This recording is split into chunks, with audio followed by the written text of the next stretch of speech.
Hello friends, இன்றைக்கி நம்ம ரொம்ப சூப்பரான யூஸ்ஃபுல்லான ஒரு விடுதங்க பார்க்க போகிறோம். என்னன்னு சொல்லி பார்த்தீங்கன்னா, நம்ம டெய்லி லைஃப்க்கு தேவையான கிச்சன் டிப்ஸ் அண்ட் ட்ரிக்ஸ் தாங்க பார்க்க போகிறோம். வீடியோவை ஸ்கிப் பண்ணாமல் பாருங்கள், அப்போ தாங்க பார்க்குறவங்களுக்குமே புரியும். ஃபஸ்ட்டு டிப்பு என்னன்னு சொல்லி பார்த்தீங்கன்னா, ஸ்டிக்கர் போட்டு தாங்க. நம்ம நிறைய ப்ரீட்டில் பார்த்து ஸ்டிக்கர் போட்டு வாங்கிப்போங்க. ஸ்டிக்கர் போட்டு வாங்கி வச்சுன்னு பார்த்தீங்கன்னா, இந்த மாதிரி நீங்கள் ட்ரை பண்ணி வச்சுக்கோங்க, ரொம்ப யூஸ்ஃபுல்லாக இருக்குங்க. அதுக்கு ஃபஸ்ட்டு நீங்கள் ஸ்டிக்கர் போட்டு நீங்கள் எடுத்துக்கோங்க. அதுக்குள்ளேருந்து ஒரு போட்டு நீங்கள் எடுத்துகிட்டு கை மேலே வச்சு விட்டுக்கோங்க. அப்போல்லாம் நீங்கள் நெத்தியில் வச்சு விட்டுக்கோங்க. நான் பார்த்தீங்கன்னா கை மேலே போட்டு நல்லா வச்சு விட்ட பின்னாடி கை வச்சு நல்லா அழுத்தி விட்டுக்கோங்க. அழுத்தி விட்ட பின்னாடி நீங்கள் கை விரல வச்சு நீங்கள் லைட்டாக நீங்கள் ஸ்டிக்கர் போட்டு எடுத்து பாருங்கள். ஒரே டைம் நாங்கள் எடுத்து ஸ்டிக்கர் போட்டு கீழே விழுந்துருச்சுங்க. இந்த போட்டு நம்ம நெத்தியில் வச்சாலும் சரிங்க, ஒரு கொஞ்சம் நேரத்தில் ஸ்டிக்கர் போட்டு கீழே விழுந்து போயிருங்க. அந்த மாதிரி ஸ்டிக்கர் போட்டு கீழே விழாமல் இருக்க நாள் ஃபுல்லாக உங்கள் நெத்தியில் இருக்க இந்த டிப்பை நீங்கள் ட்ரை பண்ணிக்கோங்க. எப்போ நீங்கள் பொட்டு பேக்கெட் வாங்கிட்டு வந்தாலும் சரிங்க, அதை நீங்கள் ஃப்ரிட்ஜுக்குள்ளே ஒரு அரை மணி நேரம் போல் வச்சு நீங்கள் எடுத்துக்கோங்க. அரை மணி நேரம் கழித்து நீங்கள் பார்த்தீங்கன்னா அந்த ஸ்டிக்கர் போட்டு மேலே கவர் இருக்கு இல்லையா, அது மேலே லைட்டாக தண்ணி தாங்க வந்திருக்கும். தண்ணி வந்ததுனால ஒன்றுமே ஆகாது. அதுக்கப்புறம் நீங்கள் ஸ்டிக்கர் போட்டு நீங்கள் எடுத்து வச்சு பாருங்கள். நாள் ஃபுல்லாக இருந்தாலும் சரிங்க, இந்த ஸ்டிக்கர் போட்டு கீழேயே விழுகாது.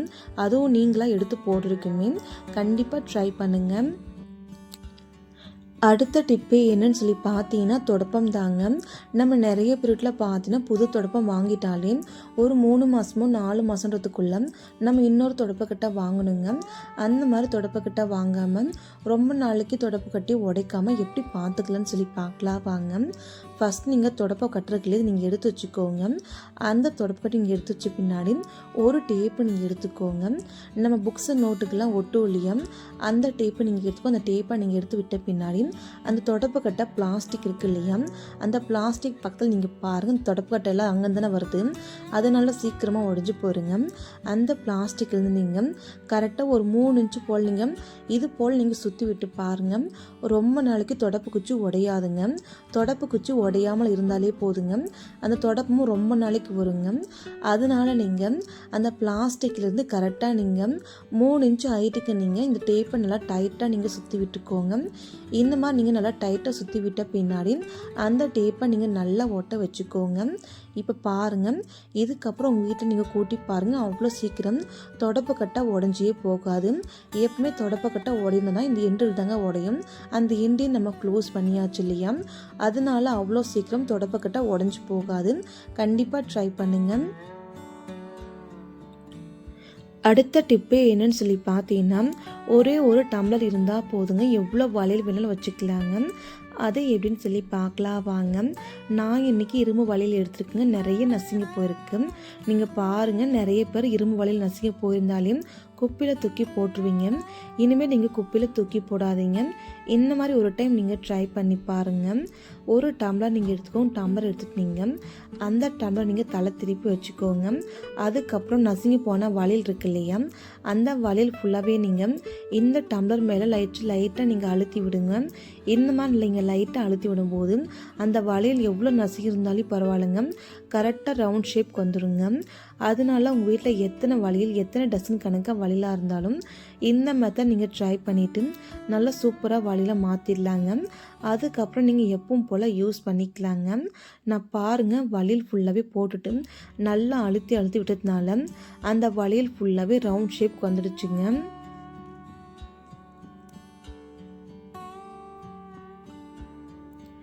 இது போல் ரவுண்ட் ஷேப் வந்த பின்னா நீங்கள் பார்த்தீங்கன்னா அந்த டம்ளருக்குள்ளே நீங்கள் எடுத்து ஒரு ஓர் வச்சுக்கோங்க.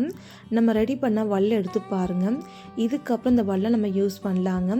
இதனால உங்கள் வீட்டில் பணமும் மிச்சமாகும். கண்டிப்பாக ட்ரை பண்ணுங்கள், கீழே மட்டும் தூக்கி போடாதீங்க. அடுத்த டிப்பு என்னன்னு சொல்லி பார்த்தீங்கன்னா, பீன்ஸ் தாங்க. நம்ம நிறைய வீட்டில் பார்த்தோன்னா ஃப்ரிட்ஜெலாம் காய்கறிலாம் வாங்கிட்டு அப்படியே நம்ம டேரெக்டாக ஒரு கவருக்குள்ளே போட்டு நல்லா கட்டிட்டு அந்த ஃப்ரிட்ஜு உள்ளுக்குள்ளே வச்சுப்போங்க. அந்த மாதிரி பண்ணக்கூடாது. ஏன்னு நீங்கள் பார்த்தீங்கன்னா, அந்த ஃப்ரிட்ஜுக்குள்ளே நீங்கள் கவரில் போட்டு நல்லா முடிச்சு போட்டு கவருக்குள்ளே வைக்கும்போது என்ன ஆகும்னு பார்த்தீங்கன்னா, அந்த காய்கறி உள்ளுக்குள்ளேயே தண்ணி இறங்குங்க. அந்த மாதிரி தண்ணி இறங்குச்சுன்னா ஒரு கொஞ்ச நாள் காய்கறி நல்லா இருக்காது, அழுகி போயிருங்க. அந்த மாதிரி காய்கறி அழுகாமல் இருக்க சொல்லியிருக்கேன். இந்த டிப்பை நீங்கள் ட்ரை பண்ணிக்கோங்க. எப்போ நீங்கள் காய்கறி நீங்கள் ஸ்டோர் பண்ணி வச்சாலே சரிங்க கவருக்குள்ளே, அந்த கவர் உள்ளுக்குள்ளே நீங்கள் பார்த்தீங்கன்னா ஒரு பின்னு சுவிட்சை நீங்கள் லைட்டாக அங்கங்கே இது போல் நீங்கள் குத்தி விட்டுக்கோங்க. இந்த மாதிரி நீங்கள் பண்ணாலே போதுங்க. அந்த கவருக்குள்ளே ஃப்ரிட்ஜில் இருக்க தண்ணி எதுவுமே கீழே இறங்காது, காயுமே அழுகி போகாமல் இருக்குங்க. கண்டிப்பாக ட்ரை பண்ணி பாருங்கள். இந்த டிப்ஸு ரொம்ப ரொம்ப யூஸ்ஃபுல்லாக இருக்குங்க. மறக்காமல் ட்ரை பண்ணி பாருங்கள்.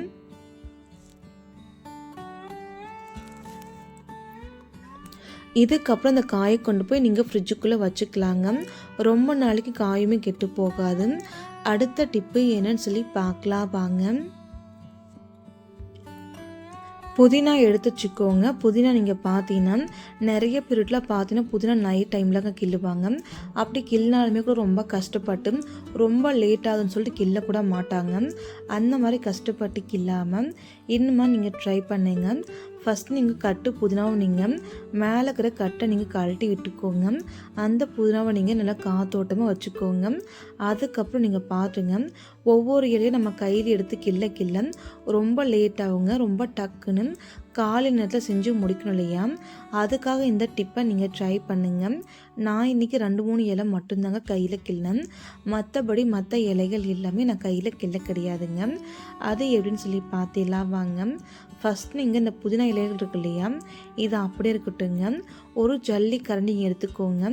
ஜல்லி கரண்டி நீங்கள் வச்சுட்டு ஒவ்வொரு புதினா இலையும் நீங்கள் பார்த்தீங்கன்னா அந்த ஜல்லி கரண்டி ஓட்டி உள்ளுக்குள்ளே மேலே வச்சுட்டு நீங்கள் அந்த கீழ்ஸை நீங்கள் இழுத்து விட்டுக்கோங்க. நீங்கள் எப்படி கைங்களில் கிள்றீங்களோ அதே போல் அப்படி தாங்க இருக்கும். ஒரே ஒரு இலைகள் கூட வேஸ்டே ஆகாதுங்க. கண்டிப்பாக ட்ரை பண்ணுங்க. நான் பாருங்கள் புதினா இலைகள் எவ்வளோ உரிச்சிருக்குன்னு சொல்லிட்டு ரொம்ப ஈஸியாக இருக்குங்க. டக்குன்னுமே வேலை முடிஞ்சிடும். அதனால கண்டிப்பாக எல்லாருமே ட்ரை பண்ணி பாருங்கள். இந்த மாதிரி நீங்கள் செஞ்சால் போதுங்க. உங்கள் வீட்டில் குழந்தைங்க இருக்காங்க இல்லையா, அவங்க கூட இந்த மாதிரி புதினா கிள்ளித்தரேன்னு சொல்லுவாங்க. அதனால மறக்காமல் ட்ரை பண்ணுங்கள்.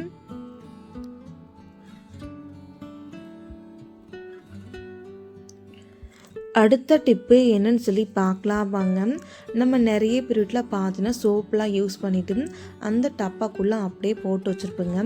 அந்த மாதிரி நீங்கள் போட்டு வச்சு என்னாகும்னு பார்த்தீங்கன்னா நம்ம பாத்திரம் க்ளீன் பண்ண அந்த டப்பாக்குள்ளேயே தண்ணி ஃபுல்லாக இறங்கிட்டு அந்த சோப்புலாம் இருக்குல்லையே அது ஃபுல்லாக கரைஞ்சி போயிட்டு ஒரு கொஞ்சம் நல்லா சோப்பு வராதுங்க. அந்த மாதிரி கரையாமல் இருக்க இந்த டிப்பை நீங்கள் ட்ரை பண்ணுங்கள். அதுக்காக நீங்கள் ஒரு பிளாஸ்டிக் டப்பா எடுத்துக்கோங்க. அதுக்கப்புறம் 2 லப்பர் போல் நீங்கள் எடுத்துக்கோங்க. அந்த லப்பரை நீங்கள் அந்த டப்பா மேலே நீங்கள் போட்டுக்கோங்க. அந்த டப்பா ரெண்டுமே சென்டர் பார்த்து 2 லப்பர் இது போல் நீங்கள் போட்டு விட்டுக்கோங்க. இது போல் போட்டு விட்ட பின்னாடி நீங்கள் எப்போ பாத்திரம் க்ளீன் பண்ணாலும் சரிங்க, க்ளீன் பண்ணி முடிச்ச பின்னாடி இந்த மாதிரி நீங்கள் வச்சுட்டா போதுங்க. அந்த சோப்பு மேலே எவ்வளோ தண்ணி இருந்தாலும் கீழே இறங்கிருங்க. சோப்புமே கரைஞ்சி போகாமல் இருக்கும். ரொம்ப நாளைக்கு நீங்கள் வச்சு யூஸ் பண்ணலாங்க. கண்டிப்பாக அந்த டிப்புமே ரொம்ப ரொம்ப யூஸ்ஃபுல்லாக இருக்குங்க. மறக்காமல் ட்ரை பண்ணி பாருங்கள். அடுத்த டிப்பு என்னன்னு சொல்லி பார்த்தீங்கன்னா பால் குண்டா தாங்க. சூடான பால் குண்டாக்குள்ளே மாவு போட்டு பாருங்கள், நீங்களுமே ஷாக் ஆகிடுவீங்க.